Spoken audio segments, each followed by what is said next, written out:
Well, thank you for joining us this morning. Last night, on President Trump's orders, U.S. Central Command conducted a precision strike in the middle of the night against 3 nuclear facilities in Iran, Fordow, Natanz, and Isfahan, in order to destroy or severely degrade Iran's nuclear program. And as the chairman of the Joint Chiefs will demonstrate, it was an incredible and overwhelming success. The order we received from our commander-in-chief was focused, it was powerful, and it was clear. We devastated the Iranian nuclear program. But it's worth noting the operation did not target Iranian troops or the Iranian people. For the entirety of his time in office, President Trump has consistently stated for over 10 years that Iran must not get a nuclear weapon. Full stop. Thanks to President Trump's bold and visionary leadership and his commitment to peace through strength, Iran's nuclear ambitions have been obliterated. Many presidents have dreamed of delivering the final blow to Iran's nuclear program, and none could until President Trump. The operation President Trump planned was bold and it was brilliant, showing the world that American deterrence is back. When this president speaks, the world should listen. And the U.S. military, we can back it up. The most powerful military the world has ever known. No other country on planet Earth could have conducted the operation that the chairman is going to outline this morning. Not even close. Just like Soleimani found out in the first term, Iran found out when POTUS says 60 days that he seeks peace and negotiation, he means 60 days of peace and negotiation. Otherwise, that nuclear program, that nuclear capability will not exist. He meant it. This is not the previous administration. The President Trump said no nukes. He seeks peace, and Iran should take that path. He sent out a truth last night saying this: any retaliation by Iran against the United States of America will be met with force far greater than what was witnessed tonight. Signed, the President of the United States, Donald J. Trump. Iran would be smart to heed those words. He's said it before, and he means it. I want to give recognition to the Chairman of the Joint Chiefs of Staff, the Joint Staff, General Eric Kurilla at CENTCOM, who did a phenomenal job, he and his staff, all of CENTCOM. Policy, across the board, this was a joint effort, and across the Pentagon effort. I want to recognize the pilots who flew those bombers, who flew those fighters, who flew those refuelers, warriors. I want to recognize the sailors on those destroyers, in those subs, on those carriers, warriors, all of them. I want to recognize our soldiers doing air defense, base defense, QRF, warriors, all of them. Every American involved in this operation performed flawlessly. And I want to give recognition to our allies in Israel as well. This is a plan that took months and weeks of positioning and preparation so that we could be ready when the President of the United States called. It took a great deal of precision. It involved misdirection and the highest of operational security. Our B-2s went in and out of downtown Tehran, of these nuclear sites, in and out and back without the world knowing at all. In that way, it was historic. A strike that included the longest B-2 Spirit bomber mission since 2001 and the first operational employment of the MOP, a massive ordnance penetrator. The mission demonstrated to the world the level of joint and allied integration that speak to the strength of our alliance and our joint forces. As President Trump has stated, the United States does not seek war, but let me be clear.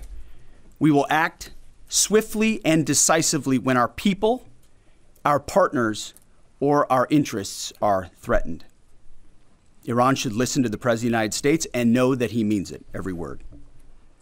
I want to give congratulations to our Commander-in-Chief. It was an honor to watch him lead last night and throughout, and to our great American warriors on this successful operation. God bless our troops. God bless America. And we give glory to God for his providence and continue to ask for his protection. I turn it over now to the chairman for specifics. Thank you, Mr. Secretary. Thanks for recognizing all of our folks out there doing our nation's work, and nice to see everybody on this early Sunday morning. Last night, on the President's orders, U.S. Central Command, under the command of General Eric Kurilla, executed Operation Midnight Hammer, a deliberate and precise strike against 3 Iranian nuclear facilities. This was a complex and high-risk mission carried out with exceptional skill and discipline by our joint force. I want to thank every service member, planner, operator that made this mission possible. Their actions reflect the highest standards of the United States Armed Forces. This operation was designed to severely degrade Iran's nuclear weapons infrastructure. It was planned and executed across multiple domains and theaters with coordination that reflects our ability to project power globally with speed and precision at the time and place of our nation's choosing. This was a highly classified mission with very few people in Washington knowing the timing or nature of this plan. I'll refer you to the graphic on the side as I walk you through some of the operational details. At midnight Friday into Saturday morning, a large B-2 strike package comprised of bombers launched from the continental United States. As part of a plan to maintain tactical surprise, part of the package proceeded to the west and into the Pacific as a decoy, a deception effort known only to an extremely small number of planners and key leaders here in Washington and in Tampa. The main strike package, comprised of 7 B-2 Spirit bombers, each with 2 crew members, proceeded quietly to the east with minimal communications. Throughout the 18-hour flight into the target area, the aircraft completed multiple in-flight refuelings. Once over land, the B-2s linked up with escort and support aircraft in a complex, tightly timed maneuver requiring exact synchronization across multiple platforms in a narrow piece of airspace, all done with minimal communications. This type of integration is exactly what our joint force does better than anyone else in the world. At approximately 5 p.m. Eastern Standard Time last night, and just prior to the strike package entering Iran, a U.S. submarine in the Central Command area of responsibility launched more than 24 Tomahawk land attack cruise missiles against key surface infrastructure targets at Isfahan. As the Operation Midnight Hammer strike package entered Iranian airspace, the U.S. employed several deception tactics, including decoys, as the 4th and 5th generation aircraft pushed out in front of the strike package at high altitude and high speed, sweeping in front of the package for enemy fighters and surface-to-air missile threats. The strike package was supported by U.S. Strategic Command, U.S. Transportation Command, U.S. Cyber Command, U.S. Space Command, U.S. Space Force, and U.S. European Command. As the strike package approached Fordow and Natanz, the U.S. protection package employed high-speed suppression weapons to ensure safe passage of the strike package, with fighter assets employing preemptive suppressing fires against any potential Iranian surface-to-air threats. We are currently unaware of any shots fired at the U.S. strike package on the way in. At approximately 6:40 p.m. Eastern Standard Time, 2:10 a.m. Iran time, the lead B-2 dropped 2 GBU-57 massive ordnance penetrator weapons on the first of several aim points at Fordow. As the President stated last night, the remaining bombers then hit their targets as well, with a total of 14 MOPs dropped against 2 nuclear target areas. All 3 Iranian nuclear infrastructure targets were struck between 6:40 p.m. and 7:05 p.m. Eastern Time. Again, that's about 2:10 in the morning local time in Iran, with the Tomahawk missiles being the last to strike at Isfahan to ensure we retain the element of surprise throughout the operation. Following weapons release, the Midnight Hammer strike package exited Iranian airspace and the package began its return home. We are unaware of any shots fired at the package on the way out. Iran's fighters did not fly, and it appears that Iran's surface-to-air missile systems did not see us. Throughout the mission, we retained the element of surprise. In total, U.S. forces employed approximately 75 precision-guided weapons during this operation. This included, as the President stated last night, 14 30,000-pound GBU-57 massive ordnance penetrators, marking the first ever operational use of this weapon. I know that battle damage is of great interest. Final battle damage will take some time, but initial battle damage assessments indicate that all 3 sites sustained extremely severe damage and destruction. More than 125 U.S. aircraft participated in this mission, including B-2 stealth bombers, multiple flights of 4th and 5th generation fighters, dozens and dozens of air refueling tankers, a guided missile submarine, and a full array of intelligence, surveillance, and reconnaissance aircraft, as well as hundreds of maintenance and operational professionals. As the Secretary said, this was the largest B-2 operational strike in U.S. history and the second longest B-2 mission ever flown, exceeded only by those in the days following 9/11. Well prior to the strike, General Kurilla elevated force protection measures across the region, especially in Iraq, Syria, and the Gulf. Our forces remain on high alert and are fully postured to respond to any Iranian retaliation or proxy attacks, which would be an incredibly poor choice. We will defend ourselves. The safety of our service members and civilians remains our highest priority. This mission demonstrates the unmatched reach, coordination, and capability of the United States military. In just a matter of weeks, this went from strategic planning to global execution. This operation underscores the unmatched capabilities and global reach of the United States military. As the President clearly said last night, no other military in the world could have done this. I join the President and the Secretary in being incredibly proud of the air crews, naval forces, cyber operators, planners, and support teams, and commanders who made this mission possible. It is their skill, discipline, and teamwork that makes this operation possible. I am particularly proud of our discipline related to operational security, something that was of great concern to the President, the Secretary, General Kurilla, and me, and we will continue to focus on this. As we stand here this morning, many assets are still airborne, and we have hundreds deployed.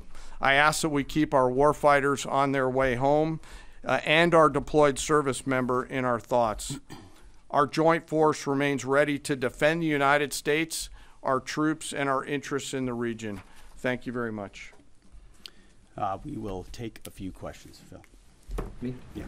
So, is regime change off the table, Mr. Secretary? And to the chairman, you said the battle damage assessment is still ongoing, but do you believe that some nuclear capability in Iran remains? This mission was not and has not been about regime change.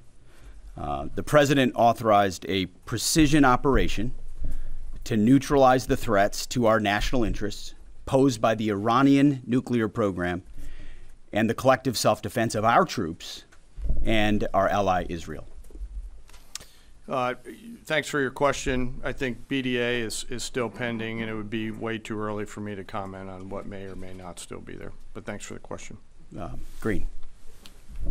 No, behind you. Excuse me, Mr. Secretary, can you tell me, was there a particular moment when the president decided to pull the trigger on this operation where he said, now, rather than being, something in the holster, now we're going to pull the trigger on it? I would just say, having the opportunity to witness his leadership, he was fully committed to the peace process, wanted a negotiated outcome, gave Iran every single opportunity, and unfortunately was met by stonewalling, which is why he gave them plenty of time to continue to come to the table and give up enrichment, give up the nuclear program. But there was I won't say the particular moment, there was certainly a moment in time where he realized that it had to be a certain action taken in order to minimize the threat to us and our troops. Yeah. General, you say that General Kurilla increased force protection in Iraq, Syria, and Gulf, and those areas. Were they given any advance warning the attacks were coming? And also, Mr. Secretary, when were congressional leaders notified? How long before the attacks took place? Sir, to your first question, the risk has clearly been rising over the last few weeks in the region. Based on that, and not a particular awareness of this operation, we've made smart decisions to minimize the risk to U.S. forces in the region. So they were given no advance warning? No, sir. In congressional? They were notified after the planes were safely out. Well, we complied with the notification requirements of the War Powers Act. After the attacks, they were notified? They were immediately thereafter. Yes. Thank you, Secretary. Two quick questions. Do you believe you completely destroyed Iranian nuclear program? And how about Iranian ballistic missiles? Your ally as Israel always saying that is biggest threat. And second question is very important. What will be your next step if Iran or militias under Iranian influence in the region attack U.S. interests or allies in the region? And you can chime in on this too, Mr. Chairman. The battle damage assessment is ongoing, but our initial assessment, as the chairman said, is that all of our precision munitions struck where we wanted them to strike and had the desired effect. Which means especially in Fordo, which was the primary target here, we believe we achieved destruction of capabilities there. Ultimately, wherever it may be, whether it's in Iraq or Syria or bases in the Gulf, as the president said, it would be, as the chairman said, it would be a very bad idea for Iran or its proxies to attempt to attack American forces. Yes. Thank you, Mr. Secretary. Regarding retaliations, Iran and North Korea are cooperating on nuclear and missile development. Do you think there is a possibility that Iran, North Korea, and the other forces, such as China, will join forces to retaliate against the United States? Well, unfortunately, because of the policies under the previous administration, we drove those countries together. And ultimately, that creates a challenging environment. For this particular operation, the focus is on Iran and Iranian nuclear capabilities. That's our focus here, is to not just say that they can't have, but President Trump has said from over 20 years, frankly, Iran cannot have a nuclear weapon. And ultimately, he decided this is the moment, given their stonewalling, when direct military action had to be taken to prevent that from happening. Yes. Thank you very much. General Caine, I understand OPSEC, I respect OPSEC. Can you say at all what security procedures are being taken to protect U.S. troops in Iraq and elsewhere in the Middle East? And Secretary Hegseth, as a global war on terrorism veteran, what do you say to veterans who may be concerned the U.S. is getting into another open-ended war in the Middle East over weapons of mass destruction? Thanks, sir, for the question. I won't comment on what force protection measures are being taken in the region. What I will say is we're being proactive and not reactive, and being very thoughtful about ensuring that we do all that we can to protect our forces out there. And I would just say, as the president has directed and made clear, this is most certainly not open-ended. It doesn't mean it limits our ability to respond. We will respond if necessary. The most powerful military in the world is postured and prepared to defend our people. But what the president gave us, as I said, was a focused, powerful, and clear mission on the destruction of Iranian nuclear capabilities. Those were the targets. That's what was struck. That's what was overwhelming. That's what was overwhelming. That's what the Iranian regime needs to understand, as the president put out last night. He wants peace. There needs to be a negotiated settlement here. We ultimately demonstrated that Iran cannot have a nuclear capability. That is a very clear mission set on this operation. Yes, hold on. Yes, right there. Thank you, Mr. Secretary. Question for the Secretary and the Chairman. How was this strike coordinated with the Israelis on a strategic level, militarily, and on a tactical level? Was there any direct Israeli military participation in this operation? Well, I would say certainly Israel had an incredible military success, especially at the beginning and ongoing, in degrading Iranian capabilities, in degrading Iranian launchers, MRBMs. It's been incredible to watch what our ally Israel has been able to do. And there certainly have been conversations. I mean, General Kurilla at CENTCOM has worked closely in the defense of Israel for many years. And part of this operation was the defense of Israel and the ongoing defense of Israel. But as it pertains to this strike, this was U.S. operated and U.S. led. We took advantage of some of the preparatory work that's been done over the past week and a half in terms of axis of approach. I won't get into the particulars, but as the Secretary said, it was a U.S. strike. We made sure we were not in the same piece of airspace and sky. Aside from that, that was the extent of it. We'll take a couple more. Yeah, right there. Question to the Secretary first. Are you concerned whatsoever now about the reaction from U.S. allies given the strike, particularly those in the Gulf? And to the Chairman, if I may, I understand you don't want to speak to specific assets and force protection measures, but do you anticipate at least having to bring in any further assets from other theaters to aid in force protection over the coming days? We certainly understand the challenges of allies in the region, and we have been respectful and working in collaboration with them as it pertains to basing and sensitivities there. Ultimately, they've got a lot of assets and people in those locations also where American troops are co-located. So that's a consideration of ours. We've been in close consultation with them, and we appreciate the support that we have got. Thanks for the question on sort of the global picture. And as you know, that's one of my jobs, is to look globally at the entire range of challenges. We are always carefully considering our force posture around the world and then offering options to the Secretary and to the President. I won't comment on any future things, but the American people should know that we carefully consider those moves around the world and try to modulate as needed our force structure in the region. Absolutely. Yeah, right here. Thank you. What communications are being sent to the Iranians right now, and is there any possibility of diplomacy now or in the coming days? I can only confirm that there are both public and private messages being directly delivered to the Iranians in multiple channels, giving them every opportunity to come to the table. They understand precisely what the American position is, precisely what steps they can take to allow for peace, and we hope they do so. Yes. The president may not want an open-ended conflict. The Iranians may disagree. Are you prepared for a protracted war? Well, anything can happen in conflict. We acknowledge that. But the scope of this was intentionally limited. That's the message that we're sending. With the capabilities of the American military, nearly unlimited. So Iran, in that sense, has a choice.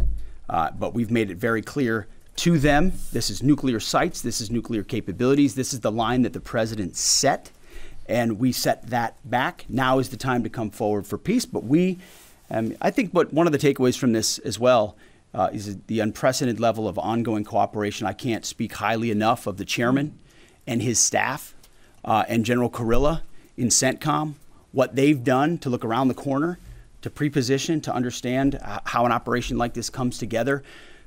The scope and scale of what occurred last night would take the breath away of almost any American if you had an opportunity to watch it in real time. And I think Tehran is certainly calculating the reality that planes flew from the middle of America and Missouri overnight, completely undetected over 3 of their most highly sensitive sites, and we were able to destroy nuclear capabilities. And our boys in those bombers are on their way home right now. We believe that'll have a clear psychological impact on how they view the future, and we certainly hope they take the path of negotiated peace. But I could not be more proud of how this building operated, of the precision, the sensitivity, and the professionalism of the troops involved in this effort. I will take one more. We'll take one more question. Yes, right there.